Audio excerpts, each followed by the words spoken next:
I think if I record it to the cloud, I can send a link out afterwards. So the first part was just like, I guess, one and done, but now on it'll be recorded. Thank you for asking.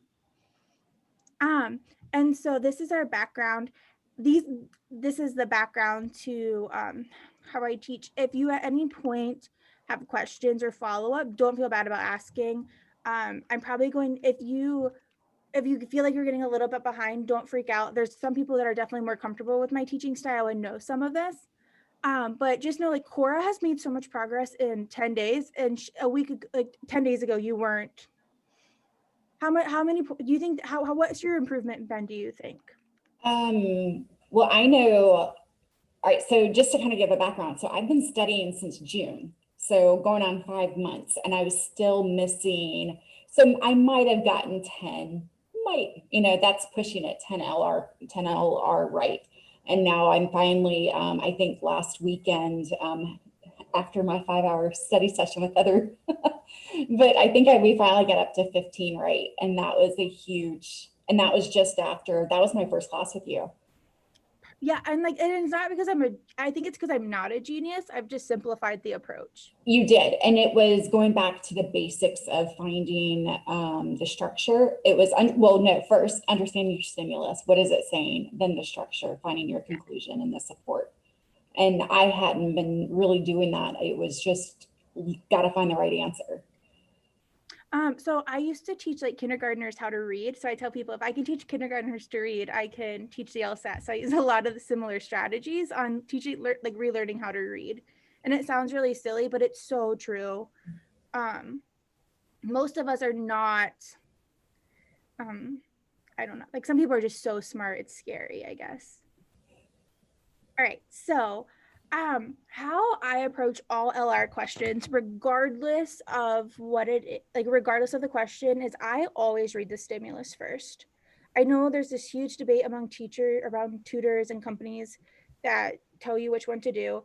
And I'll just tell you why I read this. I read the stimulus first because I believe in my critical thinking and I believe in myself, where if I understand this argument or statement, and if I can find the conclusion, it does not matter what question is asked of me, I will be able to answer it. I struggle sometimes with thinking, like I have like a racing mind. And if I read the question first, I understand that, well, yeah, but you have to read the question first so you know what you're looking for. But I don't want to do that because I don't want to be thinking about two things when I'm reading the stimulus. Because then that's when I'm more likely to miss the word not, or miss that detailed word, or miss those minor things that make a huge difference on the difficult questions. And that's why people max out. I don't have any data on this, but this is just my opinion. I think that reading the question stem first helps you get easy points at first, but then you max out, because once you get to the difficult questions, reading this question stem first is not enough to help you get these questions. These stimuluses are hard. At least I think they are. And you need to be able to, I think just focusing on the stimulus alone is a hard enough job. Does that make sense for everybody? Does anybody have any questions on that? And a lot of times my approach does make you slower to get faster. But that's the goal in mind. I would rather you only get to 15 questions and get 14 right than get to all 25 and get 15. Because so if your test is in January, we have 8 weeks until your test, right? Yeah, 8 weeks until your test. Let's say you're getting to 15 questions right now. If you're getting 13 or 14 right, that's amazing. We only have to get you, imagine if we get you to getting one more question per week, just a little bit faster every week, but we keep your accuracy the same. That's how you see true improvement on this test. There's no trick. Like, people try to teach tricks, and they try to, I don't know what they try to do, to be honest, but then they overcomplicate it and you never learn the basics. Sorry, that's my spiel. I'll stop. Let's get into the questions. I'm very passionate about this though, because I think test companies make people feel stupid, and I don't agree with that. And I think they try to complicate things so you keep buying their resources so that you can just keep buying more and more resources. Anyways, Cora, since you've done this, or actually let's have Chris first. Actually, no. Yeah, Chris, you go first. Can you read this stimulus for us? Yeah, if you just, if you want me to work this problem, we've done this one twice before.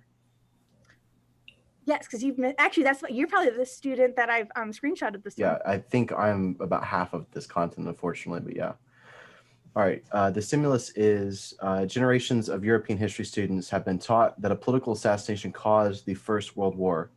Without some qualification, however, this teaching is bound to mislead, since the war would not have happened without the treaties and alliances that were already in effect and the military force that was already amassed.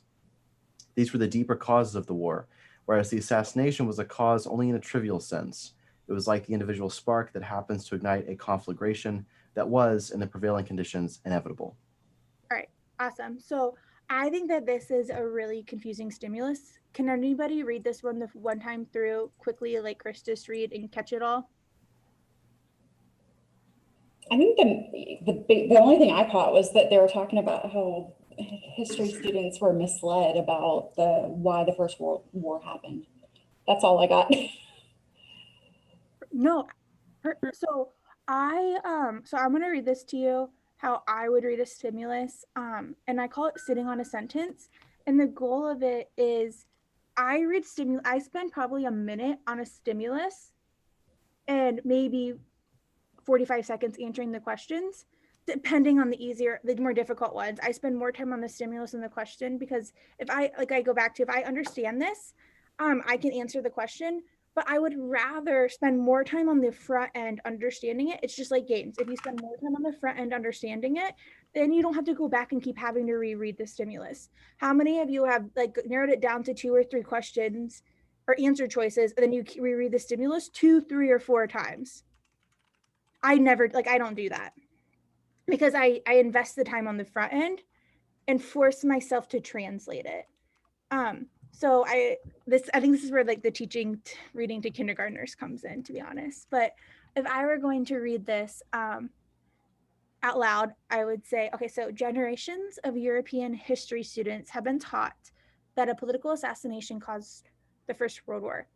I re-explain it to myself. I say, okay, so generations of these history students have been taught that there was assassination that caused the First World War. Without some, what does some mean on the LSAT? At least one. At least one, yeah. So without at least one qualification, however, this teaching is bound to mislead. When it says this teaching, what is this teaching referring to? Teaching that the political assassination caused the First World War. Excellent. Whenever we have adverbs, I fill them in. So especially on reading comp. Yeah. I don't get confused on what we're referring to. So this teaching that the political assassination caused the First World War is bound to mislead, since the World War would not have happened without the treaties and alliances that were already in effect in the military force that was already amassed. So we're saying that, hey, if we don't explain this in context, we're going to miss that, hey, it wasn't just that caused it, correct? There was these other things that were going on. These were the deeper causes of the war, whereas the assassination was a cause only in a trivial sense. Okay, so these were the deeper things that caused the war, where the assassination was kind of just minor in compared to those. It was like the individual spark that happens to ignite a conflagration that was, in the prevailing conditions, inevitable. So it was just like there was the domino to fall, right? It wasn't all of it. So after I read a stimulus, I ask myself, is it an argument or set of facts? So is this an argument or set of facts? It's an argument. And how do we know that it's an argument? The conclusion. Yes, an argument has a conclusion. So before I even read the question stem, I find my conclusion. What's our conclusion here? The teaching is bound to mislead. Excellent. And how do we know that that's our conclusion? Because everything else supports that. Yes, and we have a huge indicator word. What's our biggest indicator word here? It's one of my favorites. Since. Since, yes. Since introduces a premise. Since, for, and because, those are big words. Since, for, they don't guarantee it, but I think they're better predictor words than like however and some of the other ones, like the massive lists that people throw around. Awesome. So this teaching is bound to mislead. So now I'll read my question, which is, which of the following most accurately restates the main point of the passage? Here is where I would predict my answer, but since we've kind of already did the work. Can I ask one question before you move forward? So when, like, before you go on to the question or reading the question stem, the only thing you do is just find the conclusion. Like in your head, Yeah. you're just finding the conclusion and then you're like, okay. Yeah, I always remind, and then I might even say, yeah, I find the conclusion normally then, and this is where I'm flexible.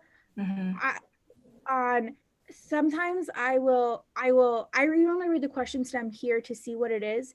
Where if it was if it was like a flaw question or a necessary assumption question, I would then reread the conclusion and tell myself what the support is. But I don't want to waste time doing that until I read the question stem, because here it's only a main point question, so I don't need to know what my reason is. Okay. And that's where you can play with the order a little bit for what best fits you, but mainly just read the stimulus first and care about that first. Find the conclusion, find the conclusion, find the conclusion. I'm still shocked by how many students do not find the conclusion after every stimulus. This whole test is through the eyes of the conclusion. There should be a main conclusion chapter every 3 chapters in a book. Okay, so we have this, which is so this one. Okay, so everyone go ahead and take a minute to answer this question. Grace, you can't get it wrong for the 3rd time.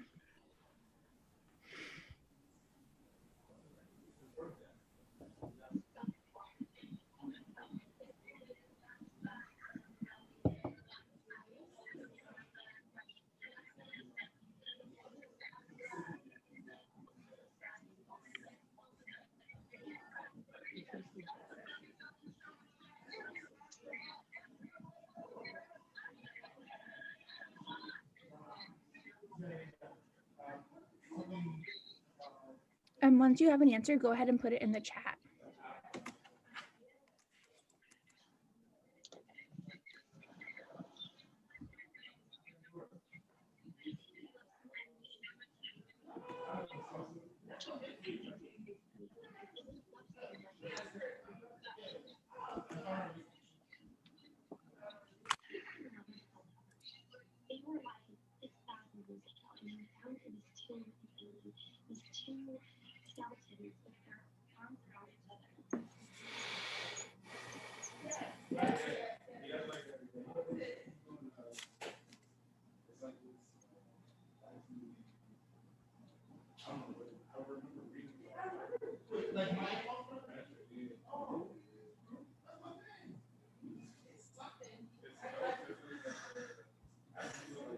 All right. We're half and half. Wait, Bianca comes in and just throws in a curveball with her answer. Perfect. Okay, so how many people thought that this question was hard? Anybody? This is a very hard main conclusion question. So how do we approach main conclusion questions? Once again, we go back and we remind ourselves what the conclusion is. So, wait, Evie, sorry, Evie, it's okay. Evie, sorry, no, I was thinking I have my best friend's daughter is Evie, but it spells Evie, and I was like, no, you say it the same way, but with a B, right? Evie? Yeah. And then I got confused. I'm wait, was it the same or the opposite? You had a great explanation earlier, though, is ask ourselves what truly is the conclusion here. It's this teaching is bound to mislead. You told us what this teaching was. What is this teaching? That the political assassination caused the First World War. Right. So we're looking for an answer that literally just says that. And so is this a top-down or a bottom-up question? Top down. Top down. Yes, top down. So are we looking for a strong answer or a more mild answer? A mild answer. Mild answer. We're looking for something that stays between the lines. So we had a couple different answer choices, A, C, and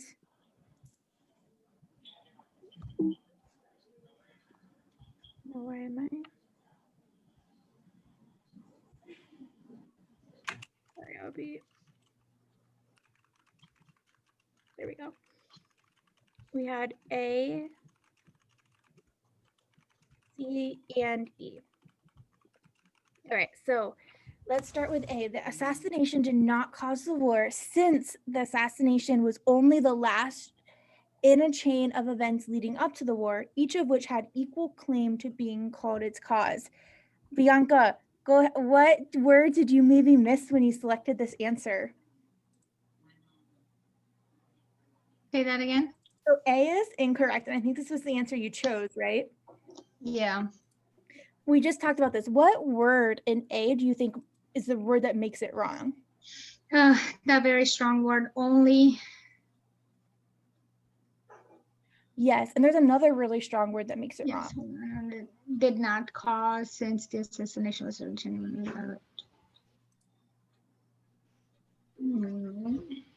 don't know, since. Equal claim. Oh, equal claim. Do we know that? Did each of these things leading up to it have equal claim? We have no idea. Plus, in our stimulus, when we understood it, are we saying that the assassination did not cause the war? I don't think we're saying that. It's not that it didn't cause it. It's just that it's not the only thing that caused it, correct? So that was why A would be incorrect. Does anybody want to change their answer between C and E now that they've reread it? Or do we have anybody that's adamant that they were right? Who thinks that they were for sure right? Be confident. I'm not confident. Look at the answers to see, are the people that are confident the ones that got it right? I'm pretty confident about E. Yeah, me too. I'm confident about C. I'm confident about C. I'm hearing how confident everyone is about so I love it. Yeah. So part of the reason that I love having small group classes is we have to work on our confidence of our answers too. Like if we're not, that's how we get faster. And so I love that some people are, oh, I got it right, or oh, I'm not sure. But if you're confident, be confident in your answer and tell us why you're right. So is it Joe? Then I will change my answer to E. Okay. She's like, I'm not right. She's like, I already got called out. All right. Is it Johanna or Joanna? Johanna. Yeah. Johanna? Okay. Johanna, what answer did you go with? I went with C. All right. And she's confident. Okay. I didn't know what you said. So tell us why you're right. Because I think, If you're right, I'm not going to say. yeah. To my understanding, it reinstated the without some qualification on the word cause. It essentially repeats that in a different way, that it qualifies the cause, which is the argument, part of the argument made in the stimulus, I think. You're spot on. C is going to be our correct answer because it's the best restatement of our conclusion here. This teaching is bound to mislead. It's not that, it goes back to, we really understand the stimulus. It's not that the assassination did not cause it. That's not the problem we have with this teaching. The problem we have with the teaching is we're forgetting about all the other things that had to happen first. Chris, what happened? Were you just messing with me when you selected your answer? No, that was honestly the one that I thought it was. I think I'm gonna give you this question like every week until I think you're too close to it, honestly. Okay, so yes. Can I ask a question? Or I don't know if you're gonna get to E or explain E. Yeah, we're gonna go to E Okay. next. Okay. Okay, so who all selected E? I did. We have quite a few. Okay. Although the conditions prevailing at the time the war started made war inevitable, if the war had not been triggered by the assassination, it would not have taken the course with which of histories are familiar. This might be true, right? Like it might. Actually, I would say we don't know. Maybe there would be another assassination that would happen. But is our problem? Like this is almost adding to it. Corey, you've done this before, actually. You're taking our conclusion and you're making this assumption. But is our author trying to make the claim that if this didn't happen, it would not, the students would be wrong? Or is our author trying to make the claim that the teaching is misled? This is where we have to stay between the lines. What is the goal of our author writing this? to understand that World War One was it was a consequence of multiple causes, not just one. Correct. Where going back to E, yes, this might be true.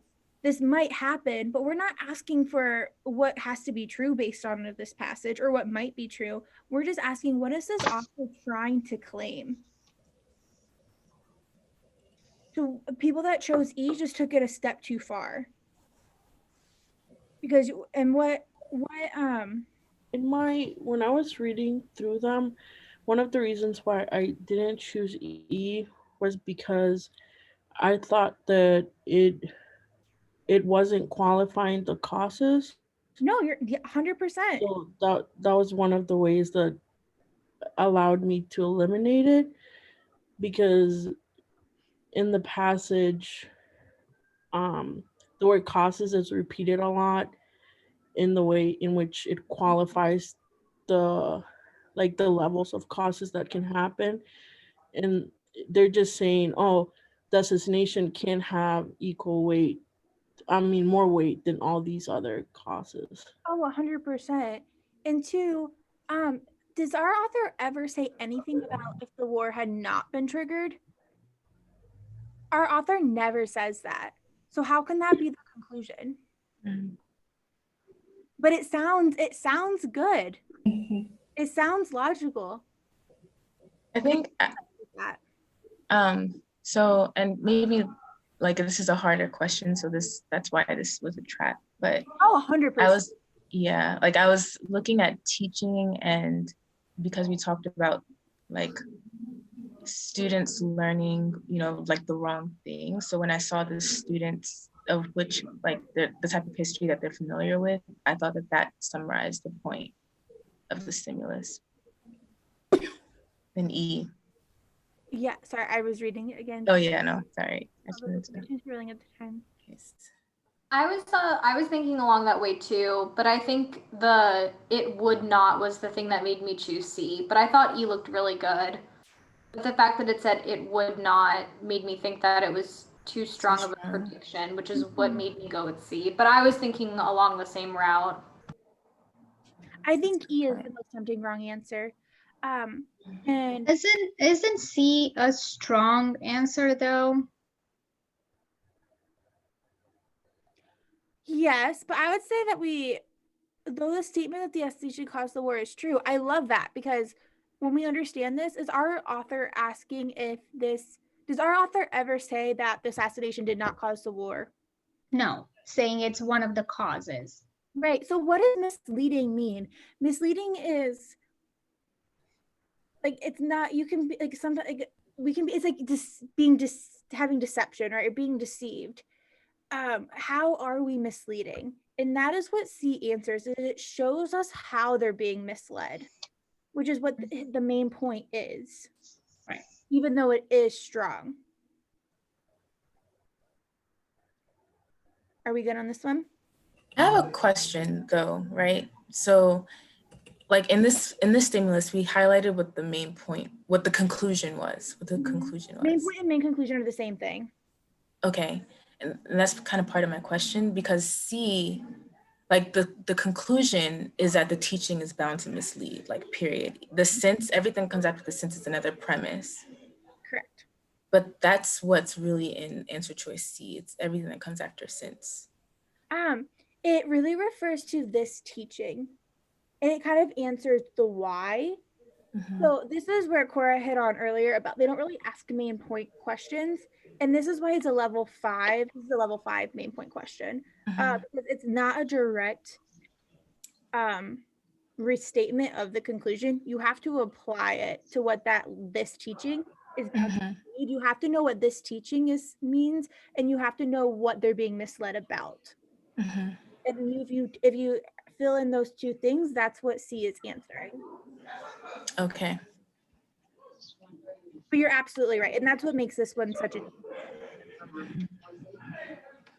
Most main point questions are not this challenging. But if you don't predict this answer and find the conclusion beforehand, I don't know how you have a chance at this question, to be honest. I have one question. I mean, kind of related to this, but it seems like a lot of the newer test main point questions take more of this route than, like, I remember I just took one and it was about wolves in It's the forest. because people say the 80s are getting harder. I don't think the 80s are getting harder. My students are doing fine on them, except this last one. This last one was, I haven't yet to hear anybody that was happy with their score from the,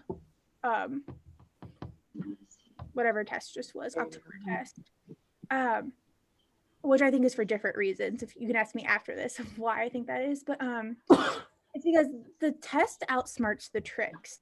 So the test right now is fighting the book, The Loophole, because the loophole is brilliant and it helps students do better. But now they're not letting people use those tricks anymore on the test. Where if you understand logical reasoning and you understand how to approach these questions no matter what and don't rely on that, it doesn't matter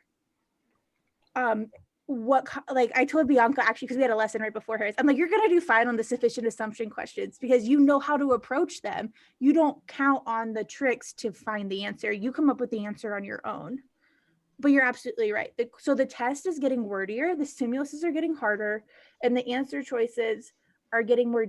You have to understand what you're doing to get it correct. Where before you could narrow it down to about 2 without even doing much. So Abby, when I had these kind of stimuluses, where it has these kind of conclusions that is not specific, right? I when I was doing tests and questions, I would say, so okay, this is my conclusion, that this teaching is bound to mislead, and then I will write it down what the teaching was in my own words in short. And this would just force me to look at it short, in a short version, what's the conclusion of it, and then try to look at in the answers. That helped me a lot. And then next times I didn't have to write it out. I already, okay, the teaching is that just having this one cause is misleading. That helped me. Bianca's awesome. Bianca speaks 3 languages and she's trying to take this test in English. So she's impressive. Yeah, no, Bianca, I agree with that. I'm trying to, I'm sorry if it's loud in the background. I keep muting myself because I think it's loud, but I'm trying to like learn how to do all of that quicker, like, and figure out what people are seeing, like who answer these questions really fast. Like, what is it that they're seeing that's clicking that allows them to get you go slower to get faster. Yes, you get slow. Yes, you go, just slow down for a little bit, write out your conclusion, take a little while to get the conclusion right and what exactly your conclusion is trying to say, and sometimes even use the supporting evidence, because sometimes it's not just about the conclusion but also includes the supporting evidence, like you said, what comes after that specific conclusion of the stimulus. So that helped me out a lot. And Nicole helped me out with that a lot. So it's helpful.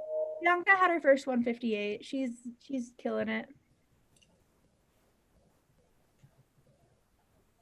Oh, so someone said they struggle with weekend questions. I'm excited for this question because weekend and strengthen questions are my favorite.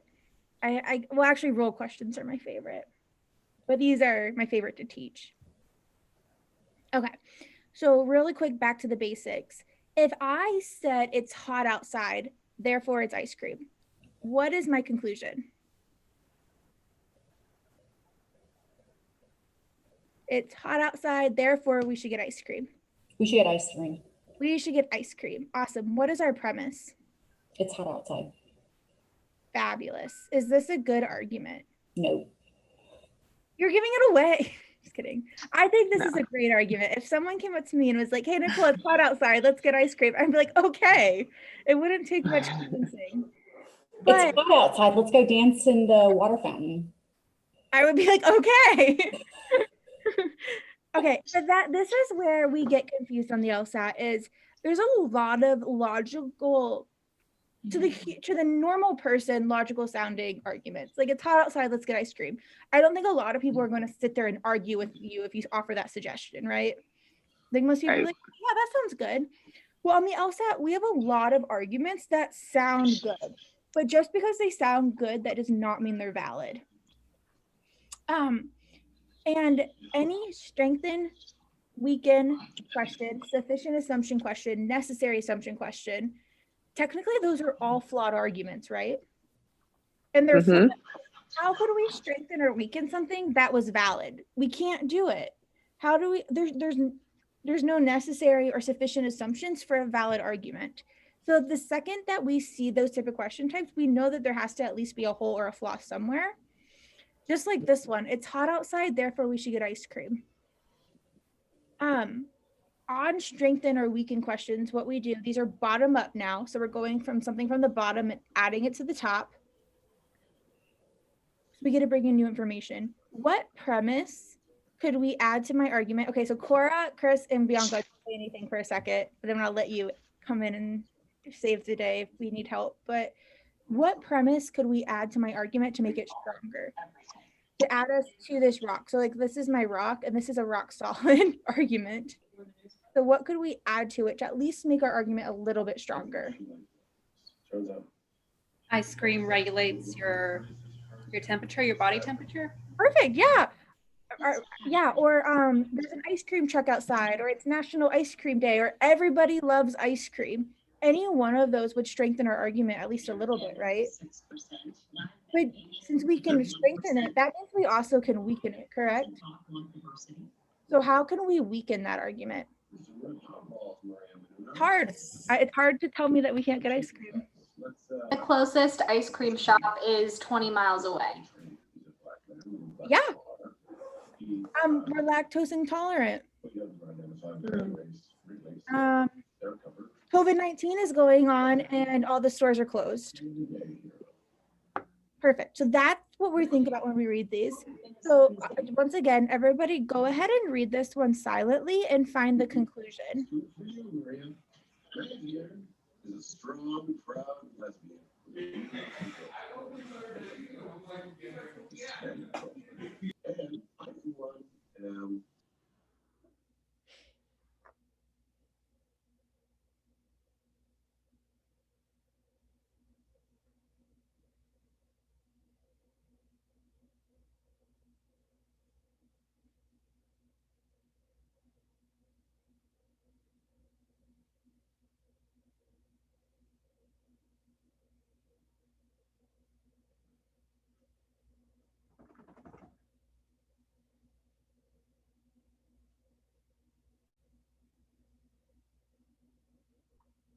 All right. Who wants to go sentence by sentence and translate it for us? Katie, are you up for the challenge? Sure. Okay. Perfect. We can now dismiss the widely held suspicion that sugar consumption often exacerbates hyperactivity in children with attention deficit disorder. So we can now deny the idea that sugar consumption increases hyperactivity with children with ADD that's wrong. Yeah, we can dismiss it, right? We're saying like, hey, yeah, we can dismiss this hypothesis or whatever. Yeah. Cool. A scientific study of the effects of 3 common sugars, sucrose, fructose, and glucose, on children who have attention deficit disorder with an experimental group, each receiving a type of sugar in their diets, and a control group receiving a sugar substitute instead. So there's 2 control groups, and everyone in the control group is a child with ADD, and each group received a different type of sugar in their diet, and they compared it to a control group that got a sugar substitute, and they were not able to see any relevant difference between either the groups with the different sugars or without the sugar or with the sugar substitute in thinking or behavior. So they didn't see enough of a change to prove that it increased hyperactivity. Fabulous. You did a great job. So now we read this and we actually have argument or set of facts. So it's an argument. What's our conclusion? We can dismiss the widely held suspicion that sugar consumption exacerbates hyperactivity in children with ADD. Fabulous. Did everybody else get the same conclusion? Awesome. And so now, which of the following, if true, would most weaken the argument? So this is a weaken question. So it's a bottom up. So that means we get to add something new. And this is where we loosely predict our answers. What is something that, if we're true, think creatively, that would weaken this argument? And go ahead and put your prediction in the chat. Go ahead and type it out so we can give people an opportunity to think. I'm always the student that like needs extra time before people gives me the answers.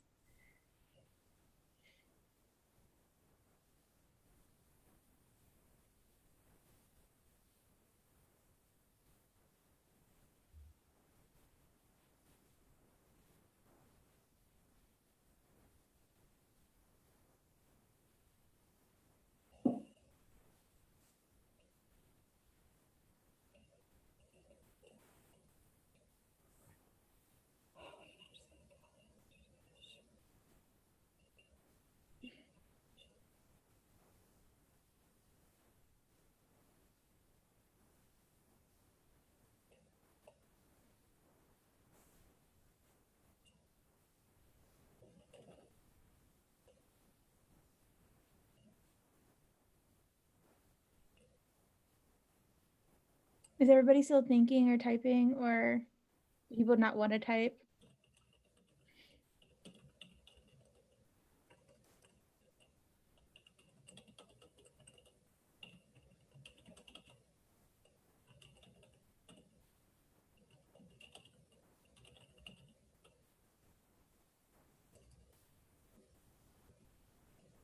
Katie's killing it with these predictions. Have you practiced this before? No, but weekend is my worst. So I spent all day like doing drills. So I'm really trying to do my best. I love it. It depends. I think people tend to do better at top down or bottom up. Creative people tend to do better at bottom up, and people that are more like based on the stereotypes, like left brain people tend to do better on top down, and right brain people tend to do better on top up. FYI, like there are only 2 kids in each. Yeah, she's killing it in all the ways that we can. Some in the control group ate something with sugar. Oh, good. These are amazing. Maybe the both have to.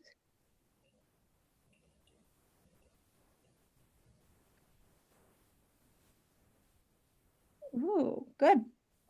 Yeah, so what I would quickly predict on this one, or loosely predict, is I actually was thinking along the lines of the medication too.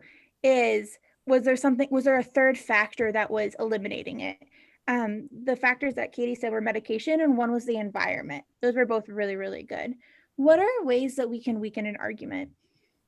Like just in broad terms. One of them is bringing another cause. Yes, an alternative explanation. You find an issue with the study. Yes, with the research. disproving the study or the validity of the study. One of them is also just bringing in additional information.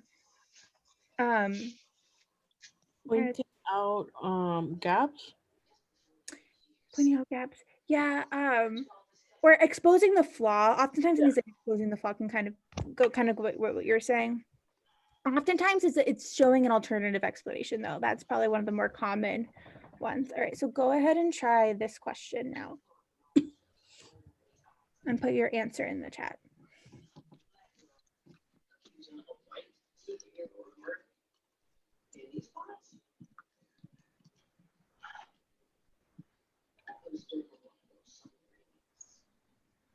She knew what was coming by the smell in the air.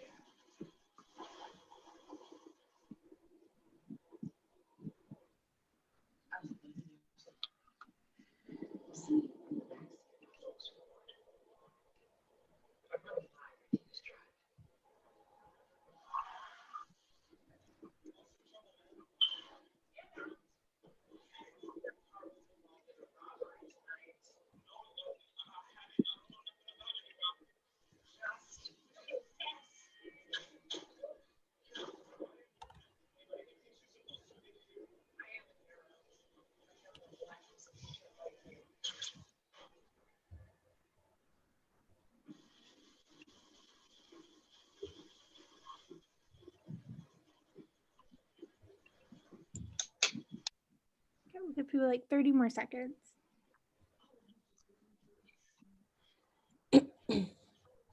If you're finished, go ahead and use this time while we wait for other people to finish on how you would strengthen this argument. So go ahead and flip it and think about if this was it, how would you strengthen the argument?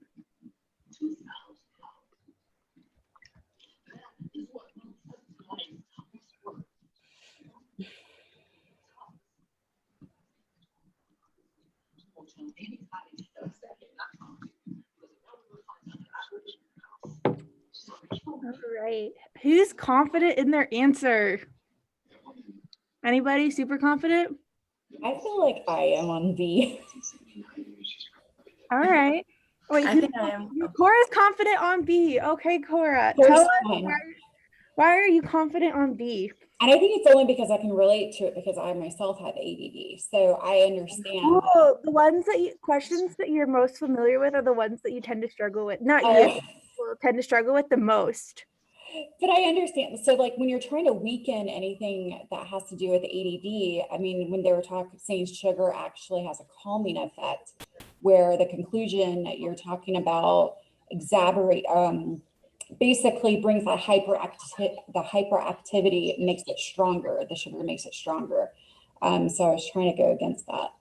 So for weakening questions, do we want a strong or mild answer choice? Mild. Yes. So what do you think I like about? Oh no, wait. We want strong. We want strong. Yes, we want strong. Sorry, I was already Okay. moving on. What don't you think I like about your answer choice? I just saw the has a. So has a is that word has a. Nope. Is not strong. Actually. That's not the word. Oh, The some children. What does some mean on the LSAT? oh, I didn't even see it. At least one. Yeah, there probably Didn't even see that word. some child out there that consumption of sugar has a calming effect on them. I'm mad at myself because I did not see that word. Okay, no, that's totally okay. And the other one is, and that child might not have ADD either.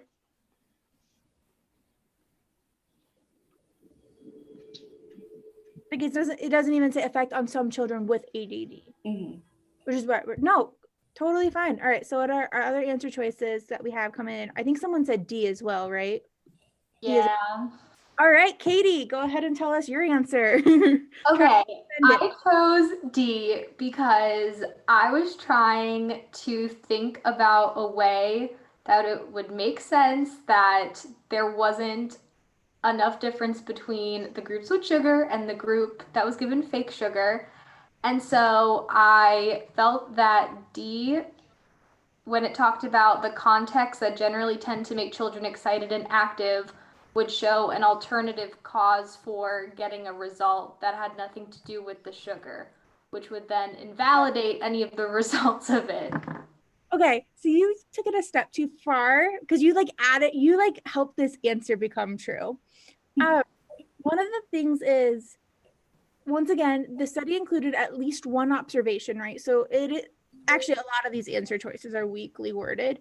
So this isn't always going to work, but at least one observation that generally, so that's even a weak word there too, tend to make children excited and active.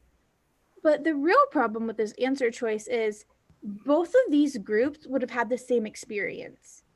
So we still had the group that was given sugar, and those that weren't given sugar, the results were that there was no difference. It's not like one group had this experience and one didn't. The difference between the groups is still just the sugar. So even if D is true, that doesn't help explain why those with ADD did not show a different sign. There still should have at least been a little bit of a sign difference, right? Yeah. Is that helping or no? I think when you explain the correct answer, it'll click. Okay, but yeah, we can talk about it. But do you see why D is doesn't necessarily weaken it? It might. You're true in that this technically might weaken the validity of the study, but really, what we're trying to weaken, if we weaken the study, we do weaken this claim. But our ultimate goal is to weaken the idea that hyperactivity, we want to almost show that sugar does exacerbate hyperactivity, right? Right. And so D, while it makes the study invalid and it does potentially weaken our support, it really isn't helping us get to our goal. Okay, I see that. Okay. Yeah. Yeah, now I see why C's right. Yes. Can I say for D2, when I eliminated D because it said that each group was put in the same context where the children will be excited and active. So both groups were exposed to that. So either way, you should still see an elevated hyperactivity in. Correct. Yeah. So the fact that they were both exposed to the same thing and there was still no difference, that doesn't weaken it. Correct. All right, C. Who all had C? You guys. Awesome. I know we have some experts. Okay, who wants to explain why C is correct? Can I try? Of course. Okay. So if a sugar substitute does cause hyperactivity, then that would explain why we were seeing the same level of hyperactivity in both groups in the study, which would mean that it's possible that the 3 different kinds of sugar could actually have caused an increase in hyperactivity. So. Or took it away, right? Katie, you predicted this. Did I? Yeah, I don't think I did. That's what I took on one of your answer choices. You said the sugar. Oh, wait. Hold on, maybe you did. I also predicted it exactly. Chris, was your prediction? Okay, maybe Chris predicted it. Yeah, I think. Yeah, Chris predicted it. Never mind. I'm sorry. Yeah, and so when I first read this, I left it open and didn't love it because of the word some. I was like, oh, that's kind of mild. But when I put it into context, we only have 3 different substitutes being tested, and 1 out of 3 is still significant. So even if just one of those exasperates or eliminates the hyperactivity, that's enough to throw off our study. So that's why this is like a mild answer that is right, because if you look at it in the context, it totally works. And can we see why this is saying that? Because this really throws out the study of saying like, yeah, well, you didn't even test sugar in your study. You tested these sugar substitutes, right? Or different, like just because, I guess they're not substitutes, but these different types of sugars where maybe this is saying like one of these sugars might not cause hyperactivity, but 2 of the others definitely could. We can't say that all sugar doesn't because of this. Good? I thought it was saying like the sugar substitute in that was given to the control group. Yeah, sorry, I misspoke. These, I meant to say like these 3 common sugars. Okay. One of them might not cause, one of these might exacerbate hyperactivity, but the other 2 might not. Okay. So we can't say that the whole group as a whole doesn't do this, or even does do this. We have to differentiate them. But isn't that exactly what A is saying? We don't know. Only one of the studies. It doesn't matter if only one of them was suspected of that or not. That's what, yeah. Like we don't care what was suspected for what could be true, because we're saying that we're dismissing all sugar consumption.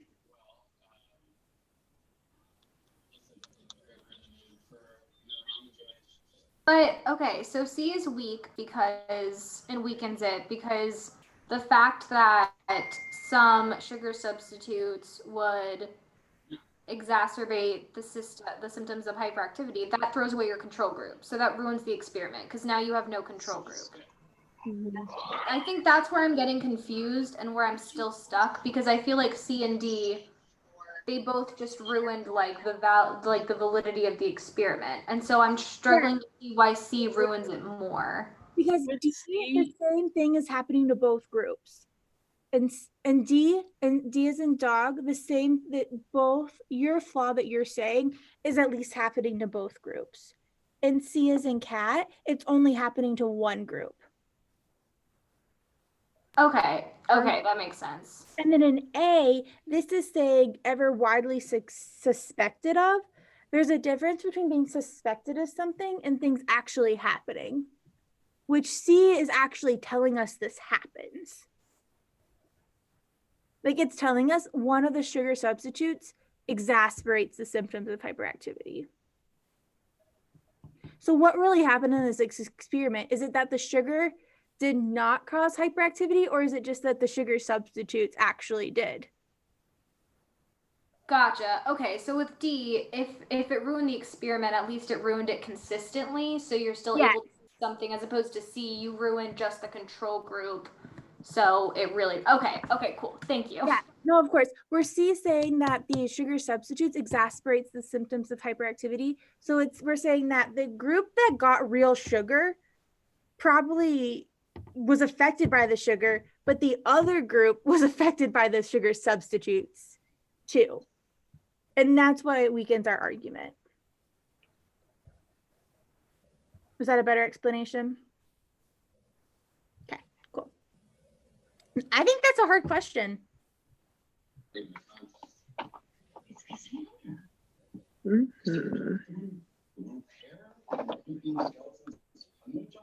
All right, go ahead and read this one. Go ahead and read this one and try answering this one. And once you're done, go ahead and put your answer in the chat.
need someone to say C so that we can just have all answer choices represented.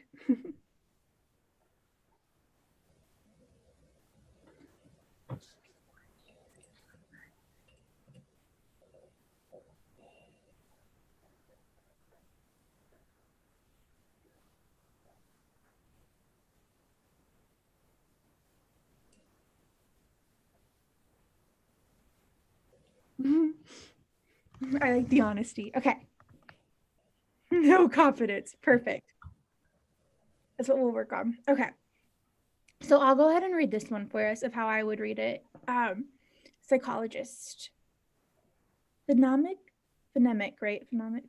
awareness, or the knowledge that spoken language can be broken into component sounds, is essential for learning to read an alphabet language. So if I learn to read, I have to have phonemic awareness, right? So if I don't have phonemic awareness, I cannot learn to read. I don't really diagram. I maybe diagram one question on a section on the test, but I do think in review it's helpful to diagram just to visually see it. So how I would diagram this is if I learn to read the alphabetic language, that's sufficient for knowing that I have phonemic awareness, correct? If I don't have phonemic awareness, then I cannot learn to read. But one also needs to learn how sounds are symbolically represented by means of letters. Otherwise, phonemic awareness will not translate into the ability to read an alphabet language. So once again, if I am able to read, that's sufficient for knowing that I have learned how sounds are symbolically represented by letters. So once again, if I do not know how sounds are symbolically represented, I cannot learn to read. Is everybody following up to this part? Mm-hmm. So main point so far is if I learn to read, I at least have to have phonemic awareness, and I have to be able to see how sounds are symbolically represented by means of letters. Otherwise, phonemic awareness will not translate. Okay. Yet, many children who are taught by the whole language method, which emphasizes the ways words sound, learn to read alphabetic languages. I have no idea what whole language method is, but it emphasizes the way that words sound. It reminds me of Hooked on Phonics. That's what this reminds me of. Perfect. So we have Hooked on Phonics. So they're taught using Hooked on Phonics, and they emphasize the way words sound. Automatically, I know, which on the LSAT, what does many mean? More than 50. More than half. More than Okay, more than 50. Most is more than 50%. So most, MO. Isn't many like 15 or something? Nope. Many is some. Many Like means some. many things. That's what I was Many means many is subjective. Many means many things. No one really knows what many means. Okay. So it's a little bit like if I had some and many together, I would say many is stronger. But if many is used on its own, like in this sentence, I would say many is some, just like Bianca said. Would you agree with that, Bianca? That many is stronger than some, but if there's no some, many means the same as some. Okay, cool. So we have at least one student that has learned to read the alphabet language, and they know how sounds are symbolically represented by means of letters. What else before I even read this, I'm inferring something. What else must be true of this one children that learns to read the alphabetic language? That they also That sounds are symbolically represented, that they also know that. Yep, symbolically represented by means of letters, and they have to know have phonemic awareness, right? They have to have both of those. If they don't, then they cannot learn to read. All right, so who said? Can I try this one? Of course. Wait, yes. I'm sorry, who's speaking? This is Jessica. I didn't put an answer down because it took me a while, but I think I finally have it, or not. We'll see. No, Do you want to, what answer did you say? I decided on E about 2 seconds ago. Okay, And we're gonna, yes, hold on, let me read it. Oh, okay, yeah. Is it more helpful for us to do the correct answers first or the wrong answers first? I like wrong first. Wrong. Wrong. So Jessica gets dibs at D and E, but who wants to, so you can explain both of like why one is right and one right is wrong, but let's start with A and B first. Who said A? I said A. Okay, so go ahead and read it for us. The whole language method invariably succeeds in teaching awareness of how spoken language can be broken into component sounds. Right, so why did you choose this answer? I chose it because that's basically what the last sentence says. But now that I'm seeing many children and then invariably, yeah, that's what makes it wrong. Correct, it's too strong of an answer choice. Yeah. Because, inference questions, I call these must be true questions. Or do we tend to want a weaker, a more mild answer or a strong answer? I think you just want to match the strength, don't you? Sometimes it could be stronger. Yes, you're right. It can be stronger, but I say more mild in the sense of it has to be the same level or weaker than the stimulus. Okay. I used to say the word weak, but I'm trying to retrain myself to say a more mild answer. Yes, that's why A is wrong. Did anybody say B? Cora. You called me out. Well, I can just see yours on the chat the quickest. Bianca said B too, so you guys can both talk about it. Well, I was going between B and E, and I was like, I think what it was is I was looking for, I saw where it says ability to read, and then I saw sounds and language, and I'm like, that's it. It has all of it. You loopholed it. I did. So why is your answer wrong?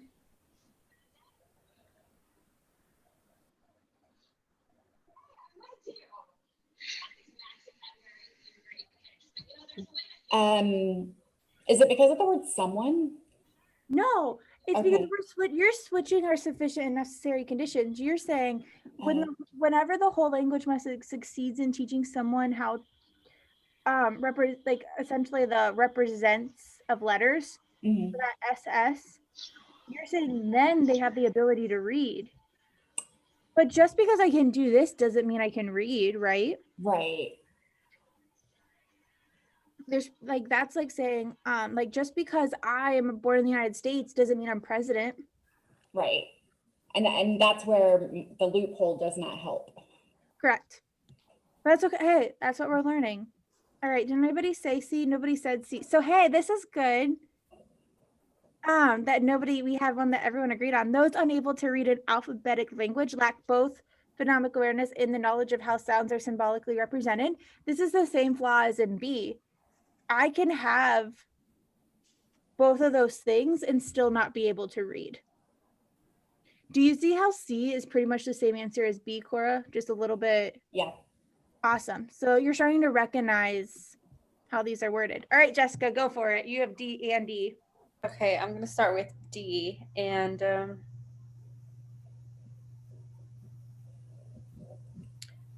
okay, I just confused myself, so give me a few seconds. Unless somebody wants to take D, and I'll take E. I'll take D. All right, get over it, Katie. Okay, so I was stuck between D and E, but I think what clued me, other than the difference between many in E that's used in the stimulus and versus some, but the other thing that made me choose E is because just because someone is not prevented doesn't mean they learn it. And that's what made me choose E. Because just because you have the ability to learn something doesn't mean that they learn it, thus satisfying the condition to make you be able to read alphabetic languages. And that's why I chose E and not D. Oh, you sure? Okay. Jessica, why did you choose E? I'm not gonna tell you which one's right. Yeah. So I chose E because basically we're trying to figure out a way that the kids were able to learn it without the sound, meaning that with the letters. Say it again. Are we though? What's our goal of this question? Sorry, I'm sorry. I'm gonna listen to your reasoning. You might have just misspoke on like what our goal was. So you go Did I ahead. confuse it? Okay, so But it's okay. we know that the kids were able to learn it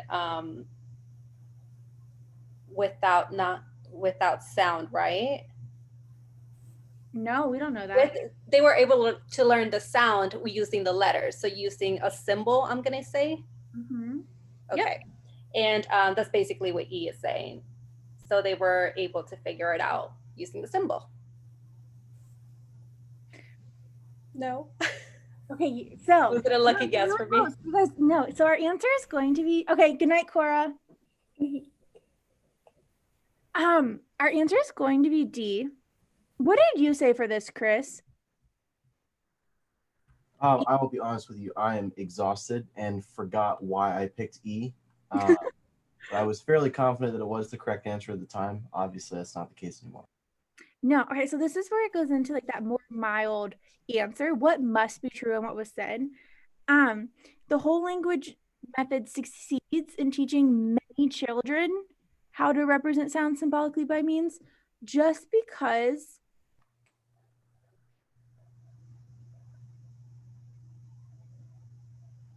sorry, now I'm confusing myself. At least one child who is taught by the whole language method are not prevented. I actually just remembered why I picked that one. Okay, why did you say it? It was because of many. I limited A, B, and C, and it came down to D and E. And the prompt, the psychologist never says some, which is at least one. He only talks about many children. So I thought E was the best choice. But you can pick answer choices. Like it's like think of these as must be true questions. Like if many students can do this, it's still true that some. It's true, but it's not accurate. Some is at least one, many is more than one. And if the psychologist is speaking in the plural, I'm going to infer that what he says is also true in the plural. I'm not going to infer it's true in the singular. But it would still be true. Like what has to at least be true? The whole language method succeeds in teaching some children. Yeah, I mean, I would just disagree with that. If the whole language method only succeeds in teaching one children, it does not succeed in teaching many children, which is what the psychologist actually says. But many pretty much just means at least one. At least two. Let's say at least two. Yeah. The whole language method succeeds in teaching many children how to represent sound symbolically by means of letters.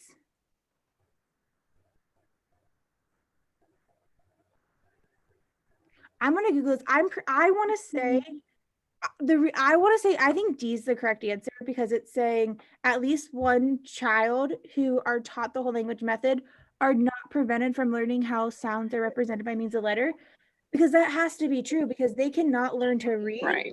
unless they learn how sounds are represented by means of letters.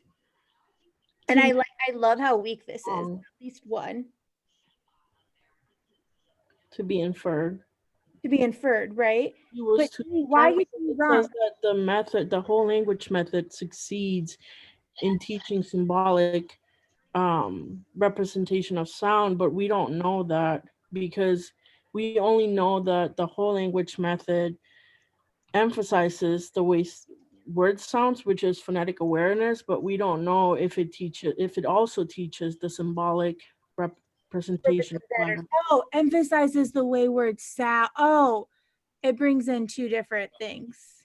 Yeah, so D deals with symbolic representation of letters, which is what's missing in that last sentence.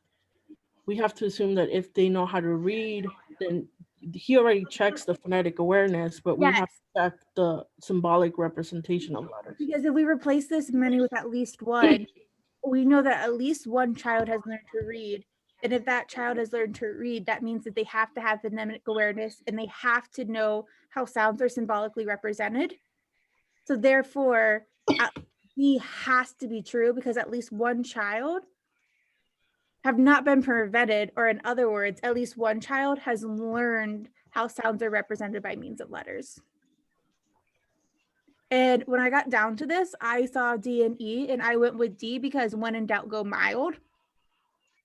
And is it like D has to be true? Like you can't. So what if I said the opposite? Some children who are taught by the whole language method are prevented from learning. That would destroy our whole stimulus if that were true.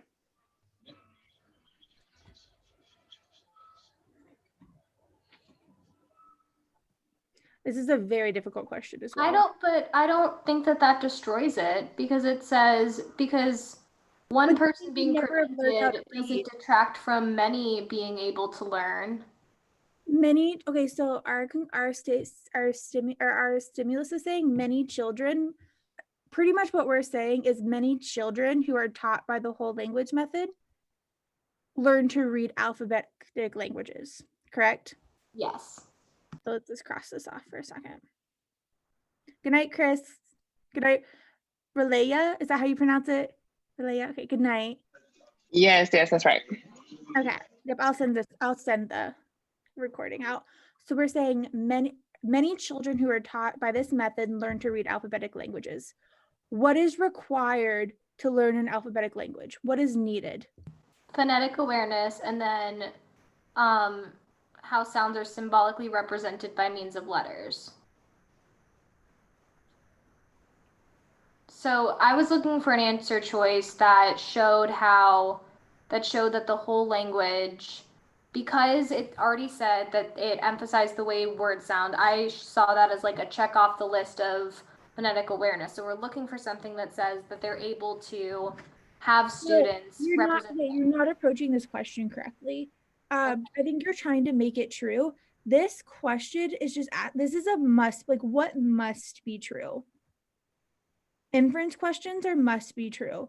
We don't care about helping them at all. Like what you're trying to help the stimulus.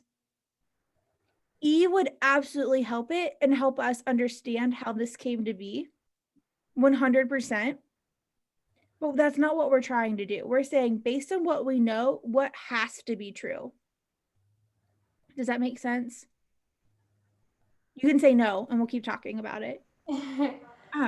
Yeah, I mean, I was stuck between D and E, and I recognized that D was more mild. I think because it said many in the stimulus, I took that to mean that it has to be at least more than one. But I see the idea that, like, if you're absolutely right, then one child definitely learned it. So yeah, I see it. I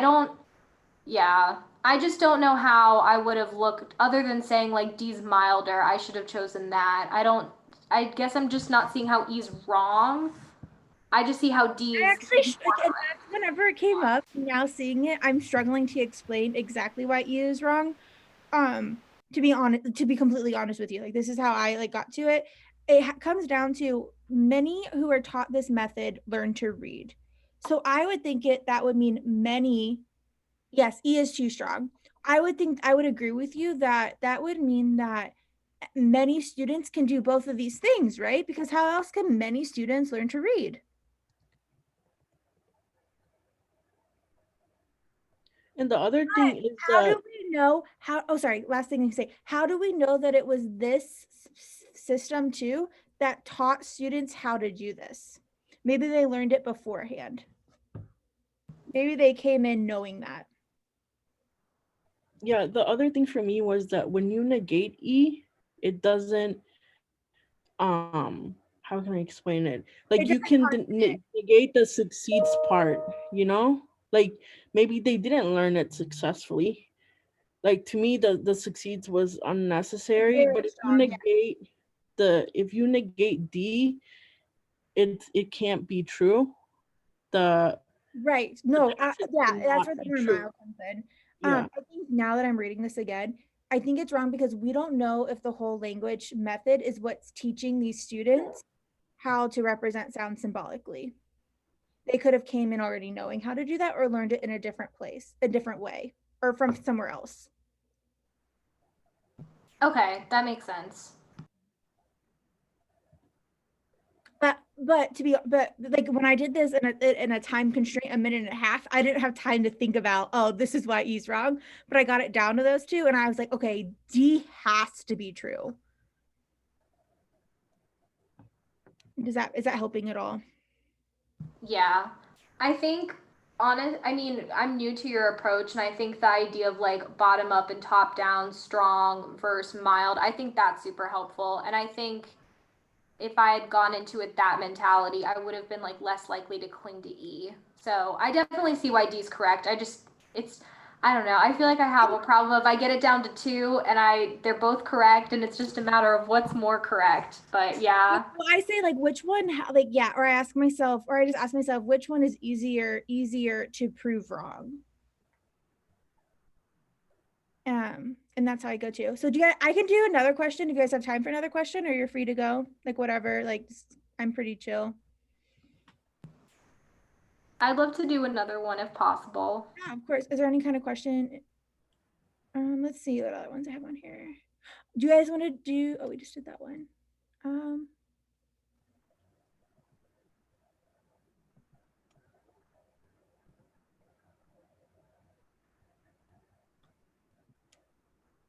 Let's do a necessary assumption question. Have any of you done this question before? All right, go ahead and just read the stimulus first.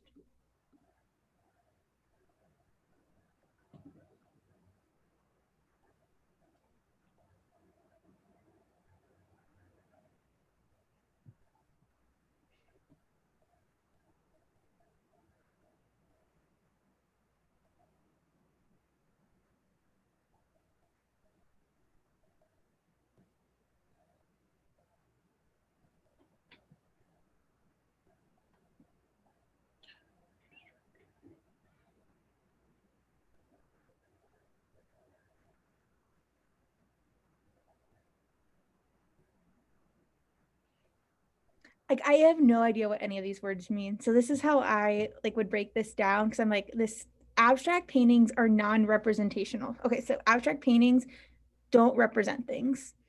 And so the only measure of their worth is their interplay of color, texture, and form. All right, so since they're not representing things, we judge them based on their color, texture, and form. But for a painting to spur the viewer to political action, instances of social injustice must not be only represented, but also clearly comprehensible as such. Okay, so this comes in. I noticed that we're just saying painting here. We're not saying abstract painting, but we're saying, but for a painting to spur the viewer to political action. So for a painting to make someone take action, injustice has to be represented in the painting, and it has to be comprehensible as how I'm reading that is it has to, not only does it have to represent it, but it has to be easily recognized of what it's trying to represent. And all automatically I'm thinking, okay, so abstract paintings probably can't fall into this category, right? Because they're non-representational. That's a prediction I'm making as I'm actively reading it. Therefore, here, abstract painting can never be a politically significant art form. When I read this critically, a couple of things that I'm picking up on is one, never is really strong. Politically significant art form. When I remember from above, it said for a painting to spur the viewer to political action. My biggest question right now is, can something be a politically significant art form without it spurring the viewer to political action? Maybe so. Like this is how little I know about this topic, but I'm thinking, couldn't there be something out there that, I don't know, like I'm thinking of like, let me think of a book. Like the Declaration of Independence. Maybe today the Declaration of Independence doesn't spur us into action, but it's a significant piece of history. Does that make it not historical? So that's where I'm reading it very critically, and I'm already thinking about that before I attack the question. Which of the following is an assumption that is required by the critics argument? What kind of question is this? Necessary assumption. Yeah, because of the word required. So what is the goal of a necessary assumption question?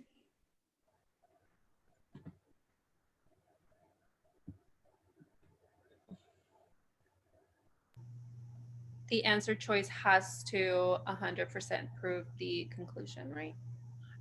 That's sufficient.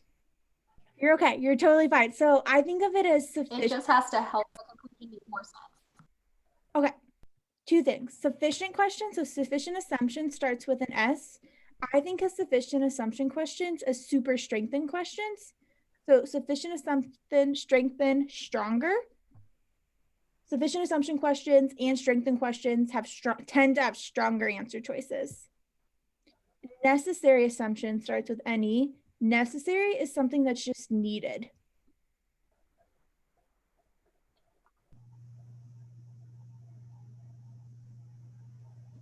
So our answer choice is going to be something, it could be down to the bare minimum that's required for our argument to even have a chance. So it doesn't guarantee our conclusion, it doesn't prove our conclusion, but without it, it would fall apart. So we're looking for, instead of like the sufficient assumption, I like to think of a puzzle, it's like the final puzzle piece, where the necessary assumption is just one of the puzzle pieces that we need. But without it, it completely falls apart, but it doesn't, but with it, it doesn't complete it either, because we still need all these other puzzle pieces. Okay, so go ahead and try this one and put your answer in the chat.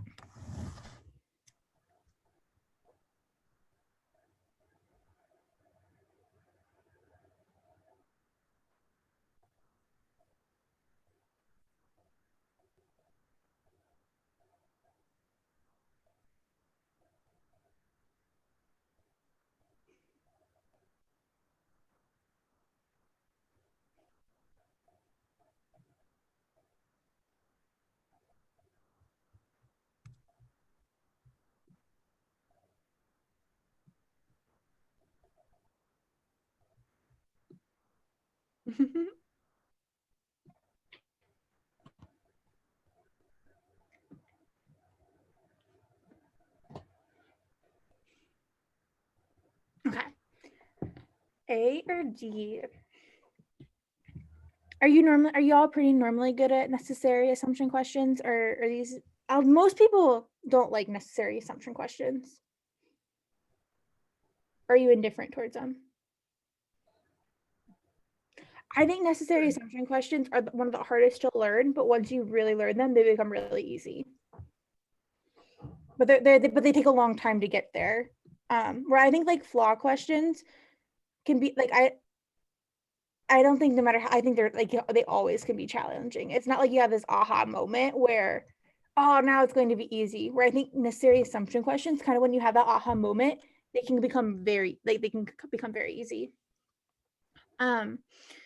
So do you think that our answer choice is more likely to be strong or mild? I feel like normally for necessary assumption, it doesn't have to be strong, but I think because the conclusion is can never, it almost, I felt like made it so it needed to be a little bit stronger than could normally happen. I like your explanation is right, but our answer choices tend to be more mild, but here, I like how you said this one is stronger, where maybe in this one, we might allow a little bit stronger of an answer, but we don't go into it hoping for a strong answer. But your reasoning is spot on. And this is why it's a more difficult one, is because you can't just cross things off because of their strength. And so when I say tends to be, that's so true. That is like, do not rely on this to find it. But when we saw in that last question, when you get down to 2, that's when you use this of, okay, which one am I going to go to with? But they tend to be more mild, because if I said it's hot outside, therefore we should get ice cream, which one would be a necessary assumption? Some people or some of us like ice cream, or all of us like ice cream? Which Some one? of us like ice cream. Some of us, yes. so they tend to be more mild because it's what the bare minimum that's needed. The bare minimum that's needed for us to get ice cream is at least one of us likes ice cream. We're the sufficient assumption. Yeah, if all of us like ice cream, well, it's a kind of a bad argument, but yeah, if all of us like ice cream, that's more likely to guarantee our conclusion.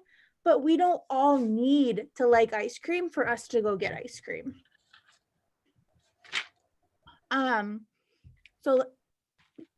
So abstract painting cannot stimulate people to act. Does this have to be true in order for a conclusion to have a chance? Yes. This is hard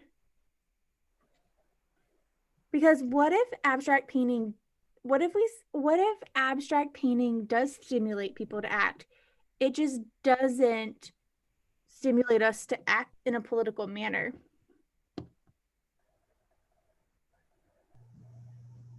It's true. Awesome. But I think that's a hard one. If this said abstract painting cannot stimulate people to act in a political, well, that's kind of what it says, but it's too strong where it's crossing too many things out that's needed or not needed. Where D, paintings that fail to move a viewer to political action cannot be politically significant. This actually, I haven't done this question in a long time, but this goes to like whatever we're being critical. I pretty much saw this before we got there. And that was just from me reading slow and being critical and taking time to think about it. Sometimes on these tests we feel so timed that we just rush. And we never, is everybody taking the November test? Yes. Is anybody taking it after November? Hopefully not. You all are November. Hopefully not. Hopefully not, but let's be real. Okay, well, because like my approach definitely, I think you'll learn stuff that you can apply on the test, but you'll get the most out of it if you have time to force yourself to work on this. And I think that you can go up significantly by doing this because you're trusting yourself rather than leaning. Too many people fall into the hands of the test writer. But you can't get to this point where I like made this question overnight. It's through like going slow and forcing yourself to literally translate these things, which I think is difficult. And it makes you go slower, but eventually you go so much faster. Like I have students that, because they've pretty much relearned how to read, which then helps you in reading comp as well. So D, paintings that fail to move the viewer politically cannot be politically significant. Absolutely, because we're talking about something up here moving us, or causing us to go into political action. But down here, we're saying, well, then it can't be politically significant. But if we say these are the same thing or cannot be the same thing, then we can guarantee that, or not guarantee that conclusion. That has to be true for a conclusion to even have a chance. Or else our support is just irrelevant.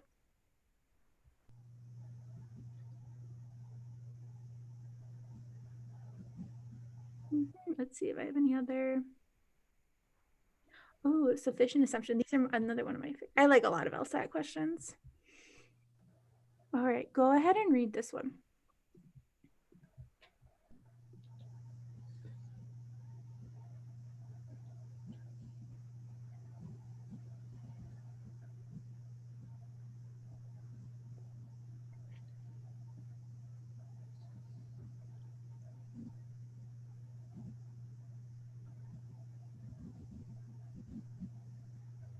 All right, what's our conclusion?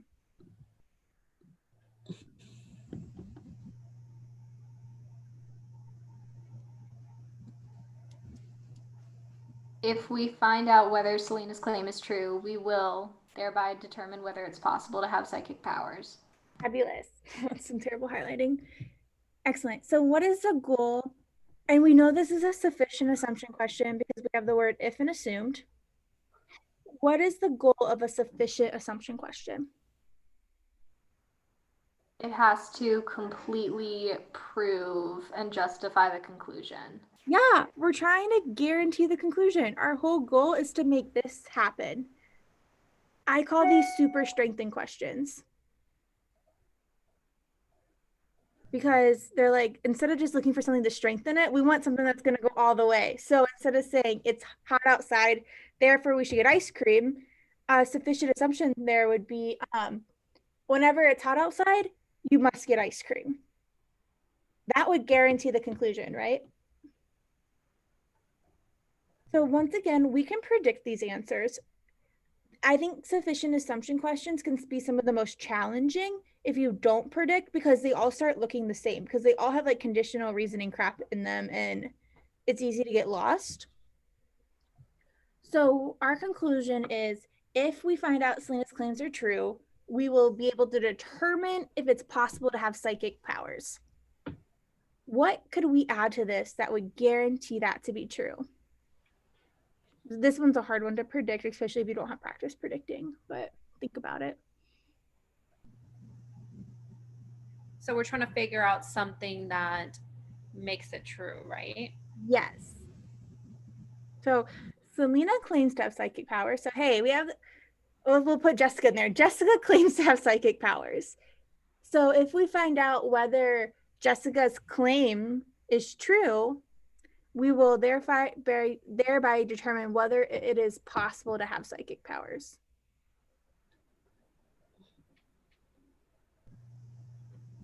Selena having psychic powers proves it's possible to have psychic powers. But does Selena have psychic powers? Yes. In your situation, yeah. So you're saying if you're just saying Selena has psychic powers. Yes. Or Okay. if she doesn't have psychic powers, it is not possible to have psychic powers. Like, I think Okay. I'm having trouble on the right predicting, track. but I feel like it's a strong one either way. All right, go ahead and try this one. I'm not going to give it away, but you're thinking down the right path.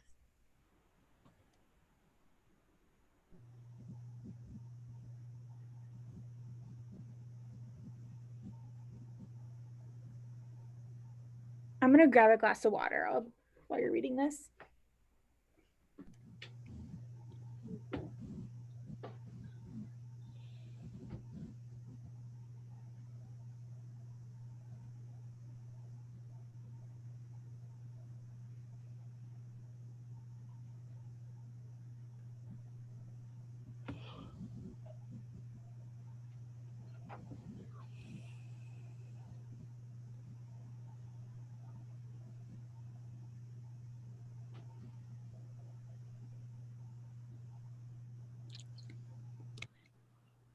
All right, what answers do we have?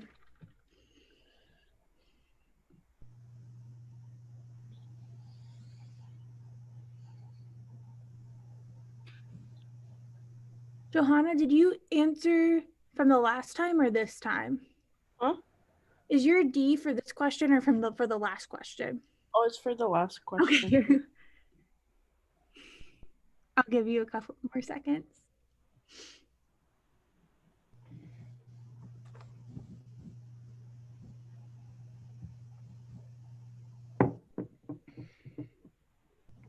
Are any of you dog people? It's okay if you're not. This is my dog. She's wonderful. And she's like, Mom, it's past our bedtime. It's time for bed. Say hi. Hang on, let me That's my dog right now. What? That's also my dog right now. She has an Instagram. It's Della the Doodle. She shares leadership tips. I adopted her like 9 months ago. And I'm like, I never thought I'd be that crazy dog mom, but I've become one. Hi. Do you have your answer, Johanna? Johanna, right? Yeah.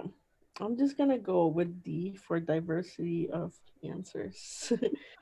I'm all for diversity, so that's great. Okay, so do you think that, so like I said, this is a sufficient assumption question. Do we want a strong or mild answer? Stronger? Strong. Strong, yes.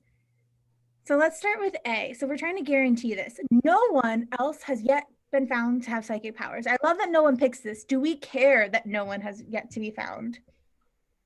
Just because no one's been found doesn't mean they don't exist. Cool. Let's go with E. We will not be able to determine whether it is possible to have psychic powers unless we find out whether Selena's claim is true. That doesn't help us figure out if her claim is true or not. So that's irrelevant. D, if Selena's claim turns out to be false, we will not know whether it is possible to have psychic powers. So if her claim is false, we will not know whether it's possible to have psychic powers. What does that have to do with, we're trying to say if it's true. Mm. So you're going the opposite direction. If it's false, we will not know. Okay. But that doesn't help us at all with if it's true. Was it pretty easy for other people to eliminate D? Cool. All right. So between B and C, which one is the stronger answer between the two?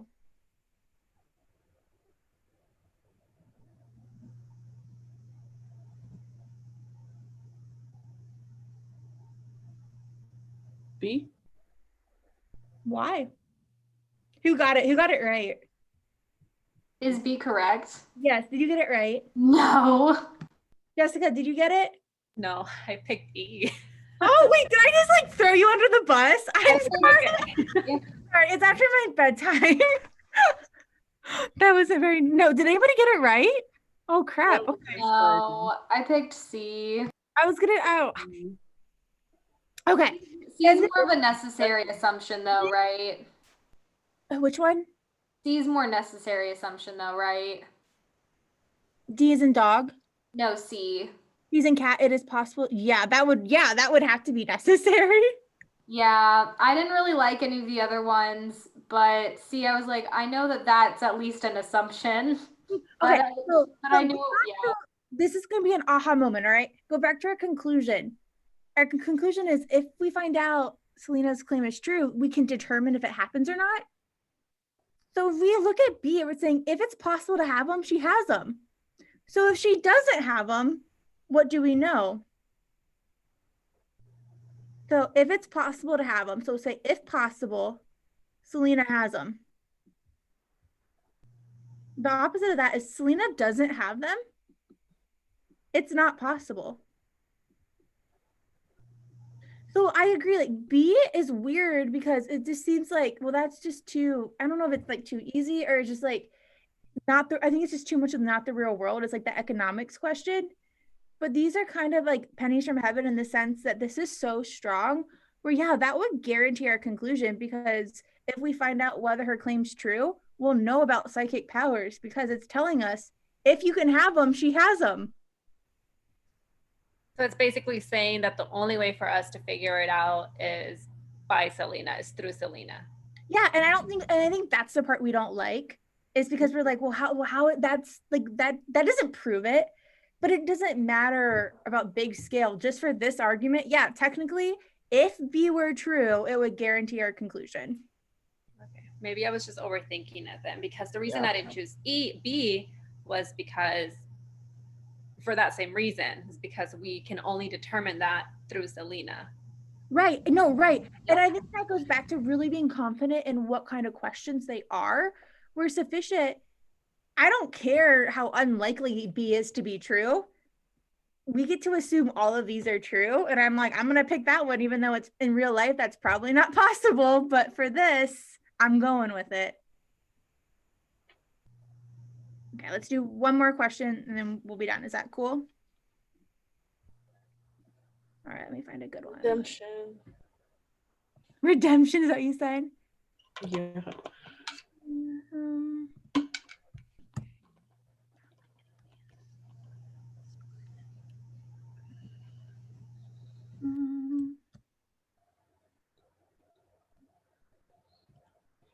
This is one of the dumbest questions of all time. I don't like it. FYI, we're not going to end on that one because that's just not a good one to end on.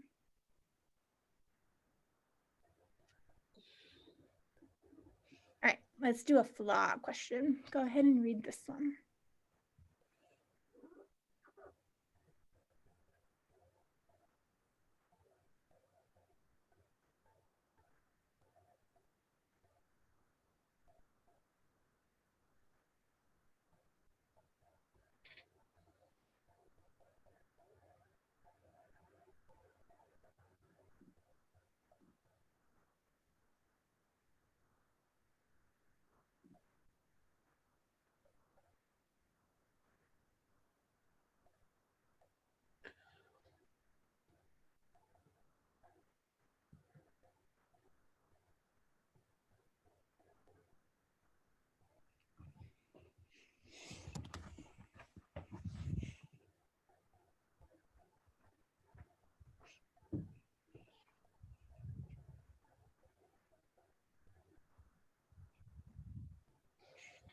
Brenda.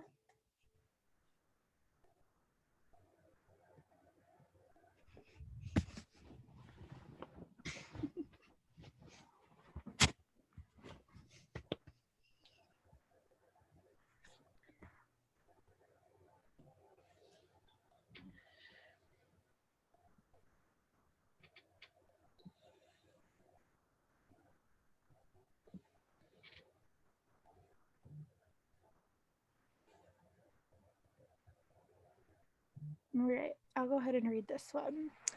When 100 people who have not used cocaine are tested for cocaine use, on average, only 5 will test positive. So essentially what that's saying is like 5% of the population uses cocaine, right? Or 5% test positive for cocaine use.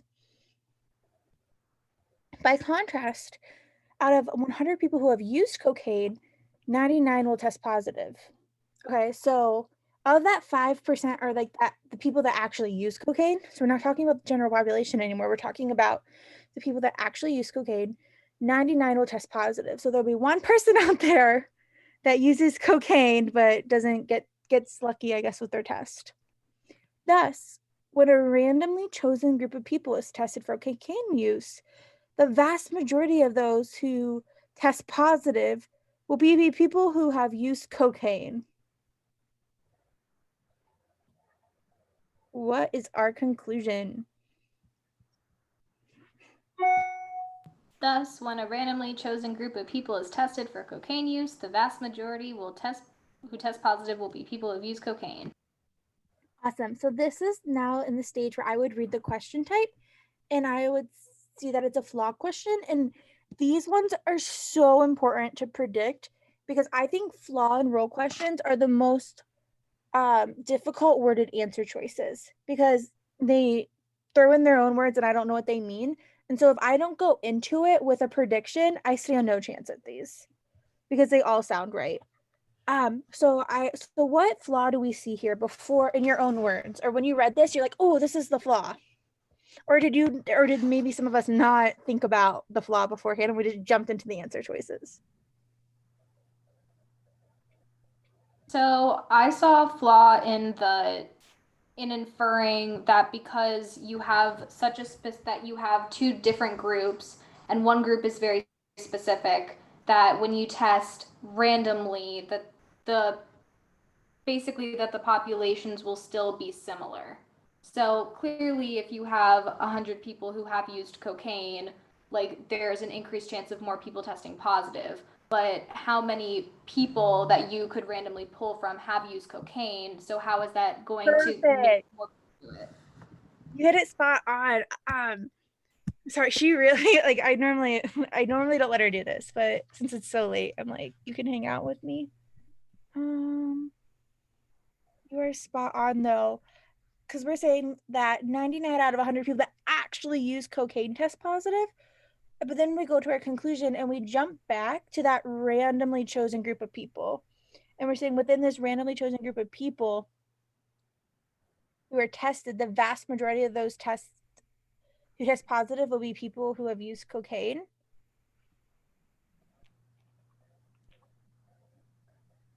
Why can we not guarantee that? Because we have no idea how many of these that in the chosen group have actually used cocaine to start with. So how I go about answering flawed questions is I go through the answer choices then and I ask myself, did this happen? This is an LSAT demon strategy, I think, but I really like it. Did it happen?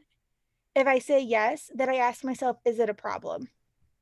So A, attempts to infer, which on the LSAT infer means conclude, attempts to conclude a value judgment from purely factual premises. Does that happen? No, like we don't take a value judgment in anywhere. So A is really easy for me to cross off. B, attributes to every member of the population the properties of the average member of the population. No, we never once talk about the properties of the average member of the population. C, fails to take into account what proportion of the population have used cocaine. Absolutely, because we have no idea what percentage of the population. We do fail to consider that. So I would say yes to that. And then I would ask, is that a problem? Is it a problem that we don't take into account the proportion of the population that have used cocaine?